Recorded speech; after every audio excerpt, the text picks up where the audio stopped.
Live from KTTC, the area's most watched late news. This is News Center at 10.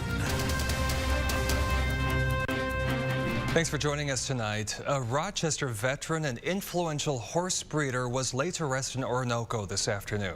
79-year-old Arthur Anderson was instrumental in starting the draft horse exhibit at the Olmsted County Fair more than 3 decades ago. Chris Conti is live tonight on more with how he's being remembered. Chris? Well, Aubrey Art Anderson, as he's affectionately known, was buried at the Oronoco Cemetery in Oronoco with full military rights this afternoon. And as photographer Chuck Sibley and I found out today, the lifelong Minnesotan leaves behind quite the legacy.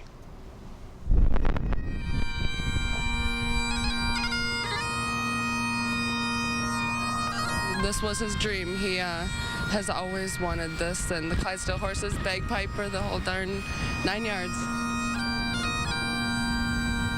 He's just always loved the Gentle Giants. That's what the Clydesdales are called, the Gentle Giants, and he's always loved Clydesdales.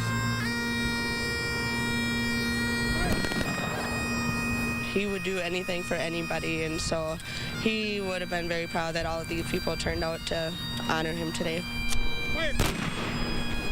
My dad's always been a showman. You know, he was involved with the fair in Rochester, and he's always been a promoter and a showman, and I think he'd been very, very proud of how everything turned out today.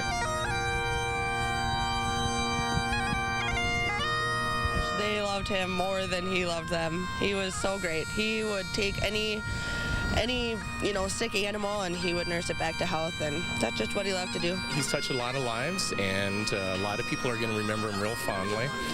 Everybody here, I think, has stories about him, and he's touched a lot of lives. I think that's the biggest thing.